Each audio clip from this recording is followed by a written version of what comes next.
Olá pessoal, tudo bem? Hoje nós vamos falar um pouquinho do cumprimento de sentença que reconheça a exigibilidade de obrigação de pagar quantia certa pela fazenda pública. Conforme nós já vimos em aulas anteriores, lá no artigo 515 do CPC, estão descritos os títulos executivos judiciais, e dentre esses títulos está a sentença condenatória civil. E a fazenda pública, quando ela é condenada, né, a pagar em decorrência de uma decisão judicial, há também um procedimento exclusivo para que ela seja, na prática, obrigada ao pagamento. Temos também a execução fiscal, que é a fazenda pública como credora executando o particular. O procedimento dos artigos 534 e 535 é o particular executando a fazenda pública. Por quê? Porque tem em seu favor um título executivo judicial, que é uma sentença civil condenatória transitada em julgado. E essa previsão o legislador traz aí entre os artigos 534 e 535. Nós já vimos em aulas anteriores também que quando a natureza da obrigação é de fazer, não fazer, entregar coisa certa ou incerta, não há necessidade do requerimento prévio do credor para que o cumprimento de sentença se inicie. Com relação à execução de obrigação de pagar quantia certa, já vimos que há necessidade que o credor ele faça o requerimento para que seja iniciado o cumprimento de sentença. Com relação à execução contra a fazenda pública, vale a mesma regrinha, ou seja, o credor deve fazer o requerimento, né, para que o juiz inicie o procedimento do cumprimento de sentença que condena a fazenda pública ao pagamento, né, de quantia certa. Isso vem explícito lá no artigo 534, né, do Código de Processo Civil, que diz lá: no cumprimento de sentença, quem impuser à fazenda pública o dever de pagar a quantia certa, o exequente apresentará demonstrativo discriminado e atualizado do crédito. Então não se esquecer que também, tá, quando a execução ela é contra a fazenda pública, ou o pedido de cumprimento da sentença é contra a fazenda pública, há necessidade também de se fazer um demonstrativo de débito, né? Ou seja, o credor ele tem que descrever qual é o valor principal, eventual correção monetária, juros legais ou contratuais, ou seja, tudo isso tem que vir, né, perfeitamente demonstrado numa peça que chamamos de demonstrativo de débito ou memórias de cálculo. Só que como a execução aqui é contra a fazenda pública, o legislador foi um pouco mais cuidadoso, ou seja, estabeleceu critérios mais rígidos do que aqueles critérios exigidos para a execução, né, contra o particular. Porque lá contra o particular também, quando a obrigação é de pagamento de quantia, você tem que fazer também um demonstrativo de débito. Mas as exigências não são tão rígidas, né, como aquelas, né, que são para a execução contra a fazenda pública. Por exemplo, você tem que colocar o nome completo, o número de inscrição no cadastro de pessoas físicas, ou seja, CPF, né, ou CNPJ, né, se for caso do credor ser pessoa jurídica. Índice de correção monetária adotado, quer dizer, até aqui os requisitos são os mesmos lá, né, do demonstrativo de débito na execução contra o particular, os juros aplicados e as respectivas taxas, o termo inicial e o termo final dos juros e da correção monetária utilizados, a periodicidade da capitalização dos juros, se for o caso, a especificação dos eventuais descontos obrigatórios realizados. Então, a correção monetária sempre existirá, tá? Ou seja, não que o credor seja obrigado a corrigir monetariamente, né? Se ele quiser somente fazer, né, a execução pelo valor principal, não há problema nenhum, mas lógico, né? Qualquer um em sã consciência não vai querer fazer só pelo valor principal. Então você vai lá e pega o índice de correção monetária, o prazo, né, o período da correção, e você tem em seu favor aí uma tabela prática lá que o próprio Tribunal de Justiça ou o Tribunal Regional Federal respectivo, eles publicam, né, para lhe dar parâmetros para que se possa fazer essa correção. Tudo isso tem que ser feito de forma detalhada. Juros também, juros legais, lógico, aquele sempre a partir da citação, né, na forma do Código Civil, e as respectivas taxas que você incluiu. Tudo isso de forma bem pormenorizada, tá? Para que o devedor, no caso a Fazenda Pública, tenha maior facilidade para impugnar a cobrança efetuada aí na execução. E lógico, ela terá, né, possibilidade de fazer a sua impugnação no prazo estabelecido aí pelo legislador, né? Também não pode se esquecer que é aquela questão de pagamentos parciais. Por exemplo, se porventura a Fazenda Pública já pagou algum valor, o credor, na hora que ele pede a execução, que ele requer o cumprimento de sentença, ele tem que descontar lá o valor e aplicar também a mesma correção monetária, os juros, né, legais, contratuais, sobre aquele valor que já foi pago, né? Ou seja, entre o efetivo pagamento e a data da propositura do requerimento aí de cumprimento de sentença, né? Sob pena de ter que pagar em dobro. Aí nós temos que tomar cuidado, tem lá o Código Civil que diz que cobrança, né, de dívida aí, repetida, né? Se você repetir a cobrança de dívida já paga, você será condenado a indenizar em dobro. Então tem que haver muito cuidado aí, né, nesse aspecto.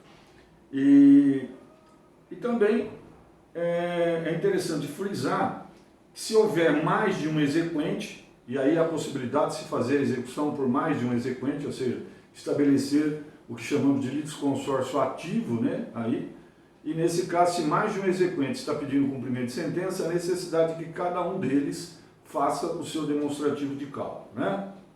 E o parágrafo 2º aí, do artigo 534, ele trata da isenção da multa prevista no parágrafo 1º do artigo 523.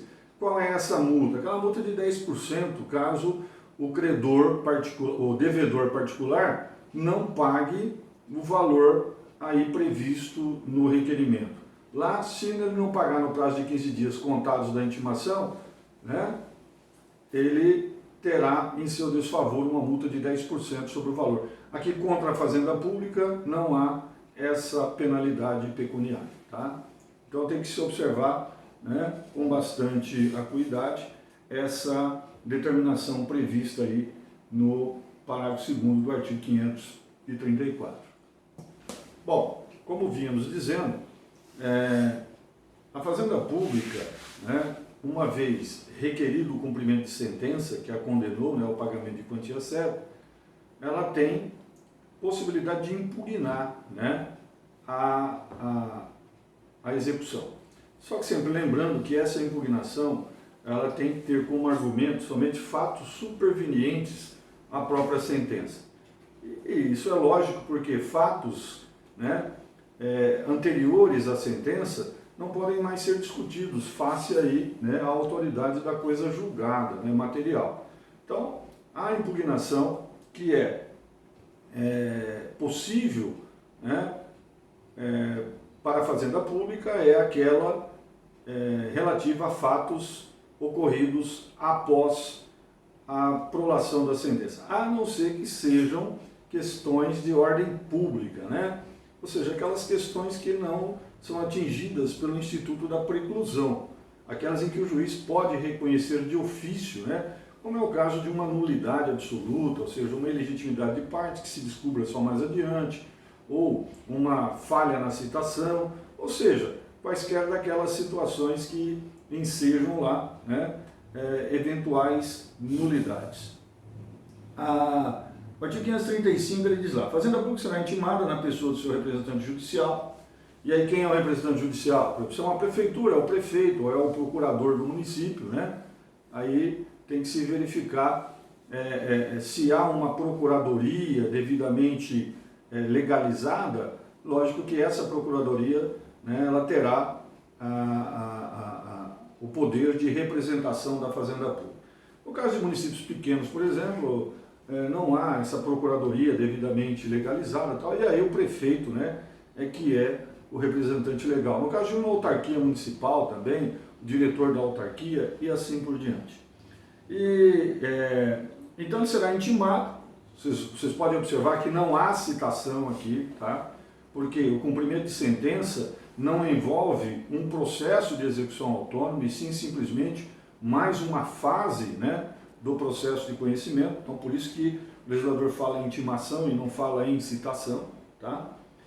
E que essa intimação ela será feita por carga, remessa ou meio eletrônico.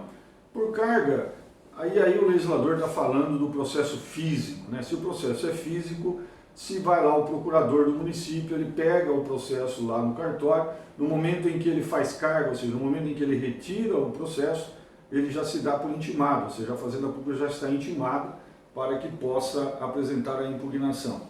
Por remessa, né, ou meio eletrônico, que é o Diário de Justiça eletrônico, onde é feita ou são feitas as intimações normais. Para querendo, no prazo de 30 dias. Pode observar que o legislador aqui ele fala para querendo, ou seja, a Fazenda Pública ela não é obrigada a impugnar, entendeu? Agora é lógico que ela querendo impugnar, ela tem prazo de 30 dias. E aqui há uma diferença com relação ao cumprimento de sentença contra o particular. Contra o particular o prazo ele é de 15 dias e aqui o prazo é de 30 dias, né? E nos próprios autos impugnar a execução. Quero chamar a atenção também o seguinte, a impugnação, né, ela é feita dentro dos próprios autos, ela não é feita através de um incidente processual, não é criado um novo processo, tá? É feito dentro do próprio processo, conforme já dissemos anteriormente, como forma de fase processual, ou seja, é uma fase a mais que o processo aí assumirá, tá? E o que ele pode, o que a Fazenda Pública pode alegar na impugnação? Falta ou nulidade da situação, se na fase de conhecimento o processo correu a revelia, né? Então, é aquilo que eu disse agora há pouco. Falta ou nulidade de citação é uma questão de ordem pública, que o juiz pode reconhecer de ofício. E você já sabe que se o juiz pode reconhecer de ofício, a parte pode em qualquer momento, né, requerer, ou seja, quando o juiz pode reconhecer de ofício, não há o instituto da preclusão. Se na fase de conhecimento o processo correu a revelia, então se porventura houve falta ou nulidade da citação e o réu não compareceu aos autos, o réu, no caso do processo que é executado, que é a Fazenda Pública, né, não há, né, que se falar em validade da sentença. Então, na realidade, a Fazenda Pública aí, ela pode impugnar, né, alegando essa situação. Ilegitimidade de parte, que, lógico, né, gente, é condição da ação, as duas condições da ação, né, ilegitimidade e interesse processual. Se há ilegitimidade da Fazenda Pública, lógico que, né, esse processo ele não deve caminhar. Se lá na fase de conhecimento a Fazenda Pública ela era a parte legítima, lógico que isso é uma questão de ordem pública também, né, que pode ser reconhecida em qualquer momento. Isso é caso de extinção aí, não só do cumprimento de sentença, mas sim de todo o processo. Inexequibilidade do título ou inexigibilidade da obrigação. O título é inexequível por quê? Bom, o título já falamos, né, já aprendemos que o título para ser executivo, ele tem que ser o quê? Ele tem que ser líquido, certo e exigível. Se houver falta de liquidez, exigibilidade e certeza, não há que se falar em executividade. E também, se houver inexigibilidade da obrigação. Quando a obrigação é inexigível? Gente, quando ela não tiver vencido ou estiver sujeita a uma condição resolutiva, condição suspensiva. É lógico, se ainda não venceu o título, né, não há que se exigir. E também, se houver uma condição resolutiva ou suspensiva, não há que se falar em execução, né? Excesso de execução ou acumulação indevida. O que é o excesso de execução? É quando há o pedido além daquilo que o próprio título suporta. A sentença diz que a Fazenda Pública tem que pagar 1.000, o cara está pedindo 2.000. É excesso de execução. E acumulação indevida de execuções, né? Nós vamos aprender isso mais adiante, quando estudarmos lá o processo de execução, que você pode acumular numa mesma execução várias execuções, desde que o título seja da mesma natureza. O título abrigue a mesma natureza da obrigação. Por exemplo, você tem 30 cheques, 20 notas promissórias, você pode juntar tudo e promover uma execução só, desde que do outro lado seja o mesmo devedor, né? Agora, se você está acumulando uma execução de quantia certa com uma execução para entrega de coisa, lógico que você não poderá fazê-lo no mesmo processo, na mesma execução. Tem que fazer isso através de execuções individuais. E também pode alegar incompetência absoluta ou relativa do juízo da execução. A incompetência não é causa extintiva do processo, mas simplesmente há um deslocamento do processo para o juízo competente quando for identificado. E também quando a Fazenda Pública alegar qualquer causa extintiva da obrigação. Quais são as causas extintivas, né, da obrigação? Bom, pagamento, novação, compensação, confusão, né, todos aqueles tipos de quitações que o Código Civil apregoa, né, lá na parte que trata aí do direito das obrigações, né? Então, em suma, né, a execução de sentença que condena a Fazenda Pública, ela traz algumas especificidades quanto ao aspecto procedimental, mas traz também, gente, uma especificidade muito grande com relação ao pagamento, né? Então, a Fazenda Pública ela não se submete ao mesmo regime de pagamento do particular. Por exemplo, se o particular ele é intimado para pagar no prazo de 15 dias, não paga, ele é aplicado uma multa de 10%, e aí o juiz já expede mandado de penhora e avaliação, né, nos bens que forem encontrados no patrimônio do devedor, isso não ocorre com a Fazenda Pública. Por quê? Porque os bens da Fazenda Pública eles são impenhoráveis. E se os bens, né, por força legal, são impenhoráveis, não há sentido em se expedir o quê? Mandado de penhora e avaliação.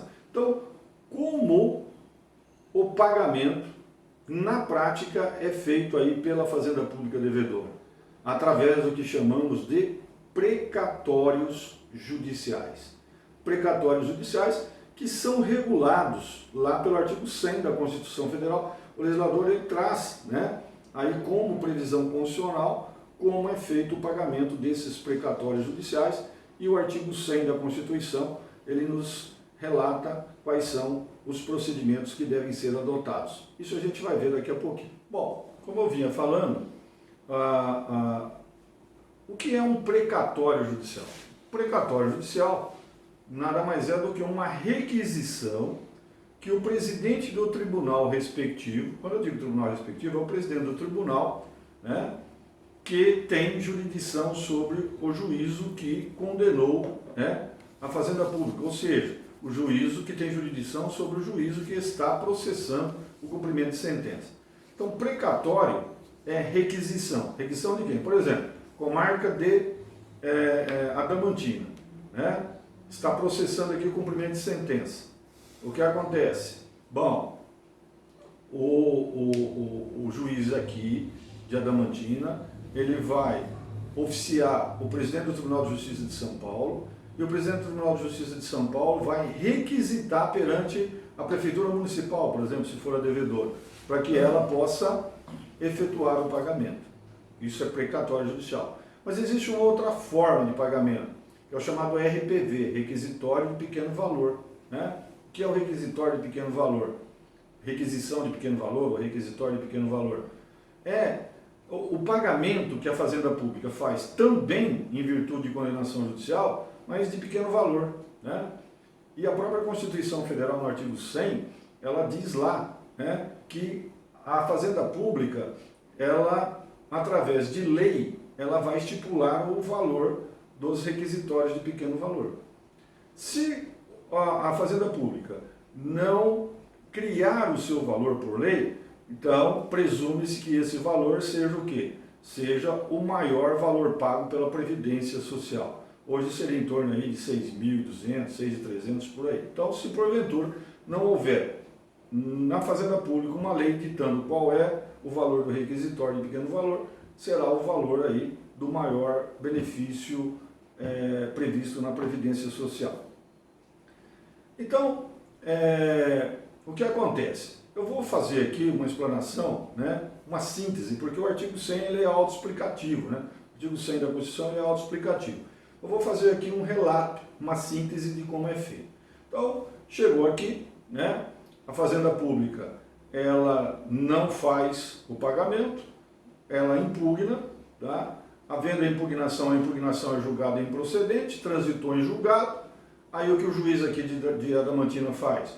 Bom, ele requisita ao presidente do tribunal. O presidente, requisita não, ele oficia. O presidente do tribunal, ele vai requisitar ao município de Adamantina que faça o pagamento. Aí o que acontece?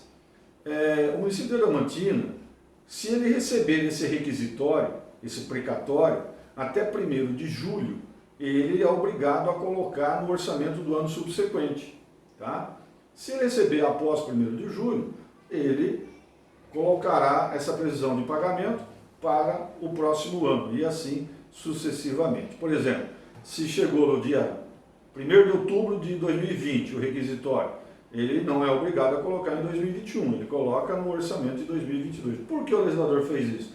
Porque a Fazenda Pública ela não pode cumprir despesas que não estejam relacionadas no orçamento, né? Então ela tem que ter previsão de pagamento, previsão orçamentária. Então o legislador fez isso no sentido de dar à Fazenda Pública a oportunidade de alocar isso no orçamento aí, né, pertinente. Bom, feita essa previsão orçamentária, o que acontece? O próprio tribunal ele vai manter uma conta lá, tá, da Fazenda Pública, e nessa conta vão ser depositados valores. Tá? Até bem pouco tempo, a própria Fazenda Pública fazia o pagamento direto. Agora não. Agora, a Fazenda Pública devedora, ela vai enviar para essa conta lá no tribunal valores e o próprio tribunal é que, de acordo com a ordem de requisição desses precatórios, vai fazendo o pagamento paulatinamente. Né? Então, ele vai observar lá, bom, agora vai ser o fulano de tal, tá? O fulano de tal recebe, sobrou ainda dinheiro, o Beltrano, o Cicrano e assim por diante. Tá? Isso vai sendo descontado dessa conta. E quem faz esse gerenciamento é o próprio tribunal. Aí, Tribunal de Justiça, ou Tribunal Regional Federal, TRT, quando é o caso de Justiça do Trabalho, e assim por diante. Né? Foi uma forma que o legislador encontrou de vedar, né, eventuais irregularidades que vinham acontecendo aí, né, com o pagamento desses precatórios. No caso do RPV, o pagamento ele é feito de forma mais rápida. O legislador diz que a Fazenda Pública será intimada para pagar num prazo de 60 dias. Né?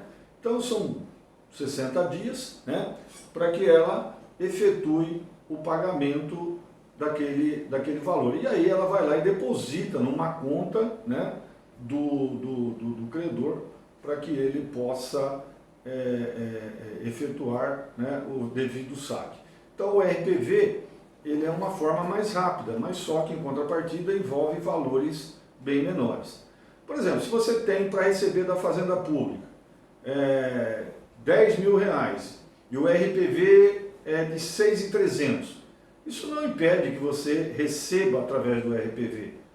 Só que você vai ter que fazer isso, você vai ter que renunciar ao valor excedente. Então, se eram 10.000, né, o RPV são 6.300, você renuncia lá a 3.700 e você pode receber pelo RPV. E lógico vai ficar, né, a cargo aí de cada credor.